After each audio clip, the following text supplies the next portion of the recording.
Hello नमस्कार दोस्तों, बहुत बहुत स्वागत करता हूं अपने YouTube चैनल अनहोनी रियल फैक्ट में। आज मैं आप सभी को ताजमहल के बारे में संपूर्ण जानकारी देने वाला हूं, तो आप मेरे वीडियो में बने रहिएगा।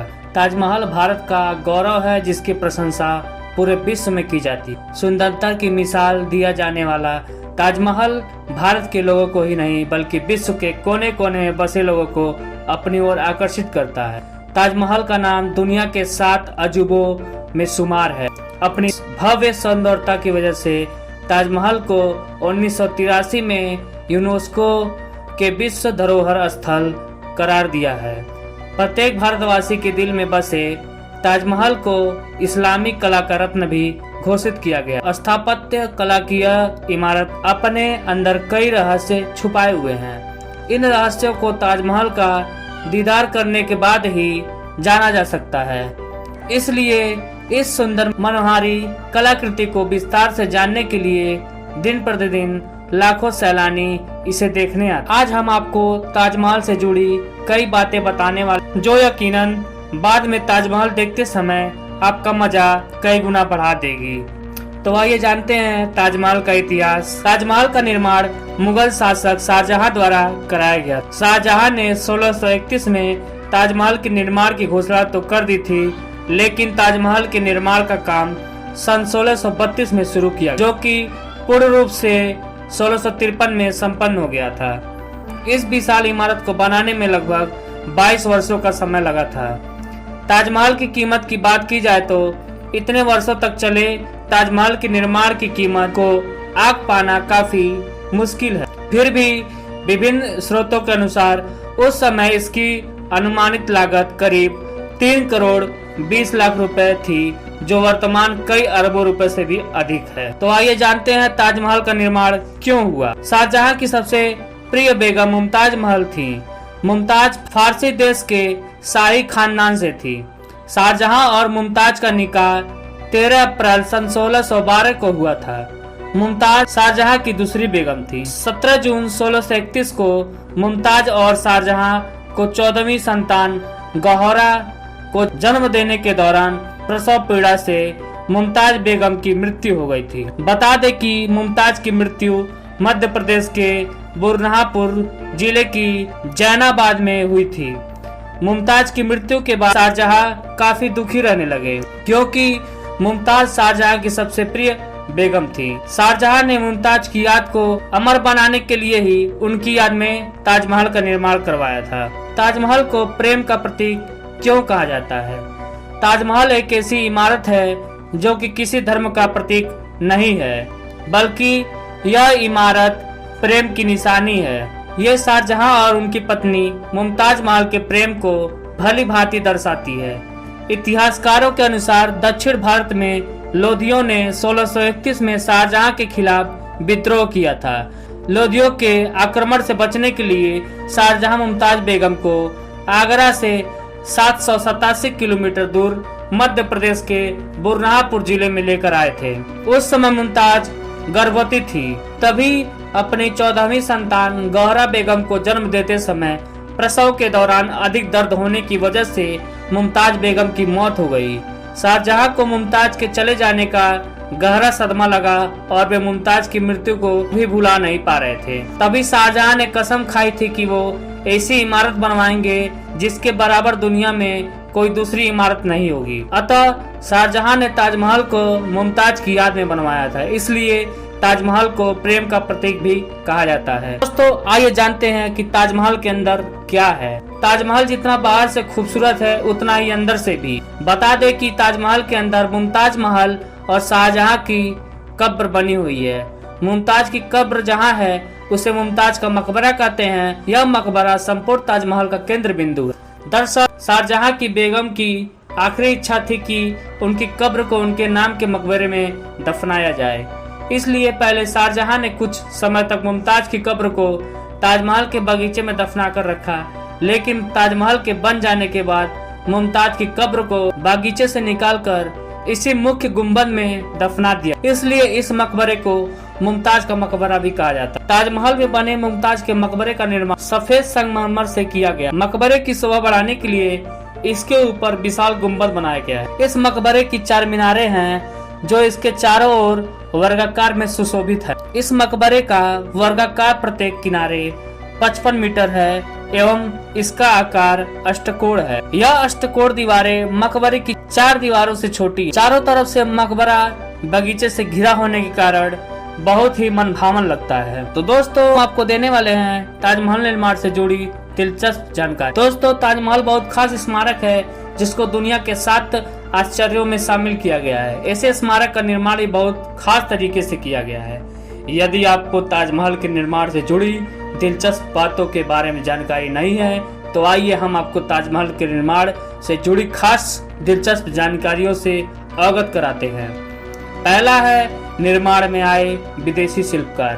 ताजमहल के निर्माण के लिए मध्य एशिया, तुर्क, रूस, ईरान जैसे कई देशों से लगभग 37 कुशल कारीगरों को भारत लाया गया था। ताजमहल निर्माण के प्रमुख शिल्पकार उस्ताद अहमद लाहौरी थे जिनको ईरान से लाया गया था। यह एक और खास बात है कि पूरे ताजमहल के निर्माण में करीब 20,000 श्रमिकों ने कार्य किया था। दूसरा है दोस्तों गुंबद को बनने में लगे कई वर्ष। ताजमहल के निर्माण में 22 वर्ष का समय लगा था दोस्तों। वहीं ताजमहल की अलौकिक सुंदरता बिखेरने वाले गुंबद की बात की जाए तो इनको 1000 हाथियों की सहायता से लगभग 15 वर्षों में तैयार किया गया था। तीसरा पत्थरों से बदलता रंग। बहुत कम लोग ही इस बात से अवगत होंगे कि ताजमहल निर्माण की एक खास विशेषता यह है कि यह अपने 3 रूप बदलता है।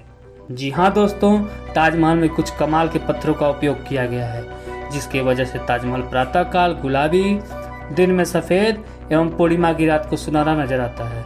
बता दें कि ताजमहल के निर्माण में 28 प्रकार के पत्थरों का प्रयोग किया गया था। यह पत्थर ईरान, रूस, अफगानिस्तान, मिस्र आदि देशों से लाए गए थे। तो दोस्तों हम जानने वाले हैं ताजमहल की संरचना के बारे में। ताजमहल की इमारत को बनने में सफेद संगमरमर का प्रयोग किया गया था। यह सफेद संगमरमर पत्थर राजस्थान से मंगवाया गया था। ताजमहल की संरचना बेहद रहस्यमय तरीके से हुई है, इसलिए ताजमहल का हर हिस्सा बेहद खास है। तो आइए आपको ताजमहल की संरचना के बारे में विस्तार से बताते हैं। ताजमहल का गुंबद। ताजमहल की यह संरचना कमाल की है। बता दें कि ताजमहल के इस शानदार गुंबद की ऊंचाई इमारत के आधार के बराबर ही है, जो 7 मीटर ऊंचे बेलनाकार स्तंभ पर स्थित है। यह गुंबद मुमताज के मकबरे के ऊपर स्थित है, जो देखने पर उल्टे कलश या नाशपाती की भांति प्रतीत होता है। इस गुंबद का एक किरीट कलश स्थित है, जो फारसी और हिंदू वास्तुकला की छवि को दर्शाता है। ताजमहल की छतरियां। गुंबद के चारों ओर से 4 गुंबदकारी छतरियां बनाई गई हैं। यह छतरियां गुंबद को बल देने के लिए बनाई गई थी। छतरियों के स्तंभाकार आधार को छत पर आंतरिक प्रकाश की व्यवस्था के लिए खोले जाते हैं। ताजमहल की इन्हीं छतरियों के द्वारा मुमताज के मकबरे का प्रकाश पड़ता है। ताजमहल की छतरियों और गुलदस्तों पर भी कमलाकार शिखर बना हुआ है, जो ताजमहल की शोभा में 4 चांद लगा देता है। ताजमहल का किरीट कलश। ताजमहल के मुख्य गुंबद पर किरीट कलश बना हुआ है, जो लगभग 1800 ईस्वी तक स्वर्ण का था, लेकिन वर्तमान में यह किरीट कलश कांस्य का बना हुआ है। किरीट कलश फारसी और हिंदू वास्तुकला के मिश्रण को प्रतिबिंबित करता है। इस भव्य कलश पर चंद्रमा की आकृति अंकित है। कलश की चंद्रमा की आकृति कलश की मुंह की नोक मिलकर त्रिशूल का आकार बनाती है, जो कि हिंदू मान्यता को दर्शाता है। ताजमहल की मीनारें। ताजमहल के बाहर 4 बेहद खूबसूरत मीनार बनाई गई हैं, जो ताजमहल की सुंदरता को बढ़ा देती है। यह 4 मीनारों ताजमहल के बाहर झुकी हुई हैं, ताकि भूकंप या बाढ़ जैसे आपदा के समय यह मीनारें इमारत पर न गिरकर बाहर की तरफ गिर सके। यह मीनारें ताजमहल चारों कोनों पर बनी हुई हैं। ताजमहल की चारों मीनारों की ऊंचाई करीब 40 मीटर है। ताजमहल के प्रत्येक मीनार 2-2 छज्जों द्वारा 3 समान भागों में बटी हुई है। मीनार की अंतिम छज्जे पर मुख्य इमारत के समान ही छतरी बनी हुई है, जो कि देखने में बेहद खूबसूरत लगती है। ताजमहल की 3 दिशाओं में दरवाजे बने हुए हैं। यह दरवाजे पूर्व, पश्चिम एवं दक्षिण में बने हुए हैं। इन तीनों दरवाजों में से किसी भी दरवाजे के द्वारा आप ताजमहल के अंदर जा सकते हैं। आपको बता दें कि ताजमहल के अंदर जाने का सबसे सुलभ दरवाजा पश्चिम का है, क्योंकि इस दरवाजे पर पर्यटकों की भीड़ बहुत कम होती है। ताजमहल में आकर्षक के कुछ और केंद्र हैं। ताजमहल में जड़े सुलेख। ताजमहल में कई जगह कुरान की आयतों के लेख मौजूद हैं। ताजमहल के सफेद मार्बल पर लिखे गए सुलेख थुलुथ लिपि में लिखे गए हैं।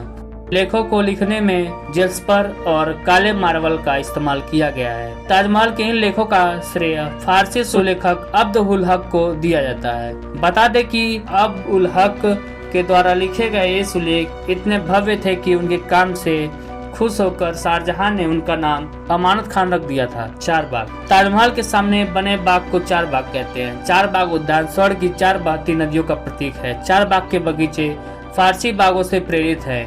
इसे सर्वप्रथम मुगल अंदाज में बनाया गया था, परंतु अंग्रेजों के शासन काल में ही इसमें कई फेरबदल कर दिए गए। चारबाग के मध्य में एक तालाब है, जहाँ से ताजमहल का मुख्य द्वार एकदम ठीक सामने। चारबाग में बने इस तालाब में ताजमहल के प्रतिबिंब को देखा जा सकता है। ताजमहल के फव्वारे। ताजमहल के ठीक सामने चारबाग के मध्य में फव्वारे लगे हुए हैं। इस फव्वारे मार्बल से बने वाटर टैंक में लगे हैं, जिसे हवद-हल कौथर कहा जाता है।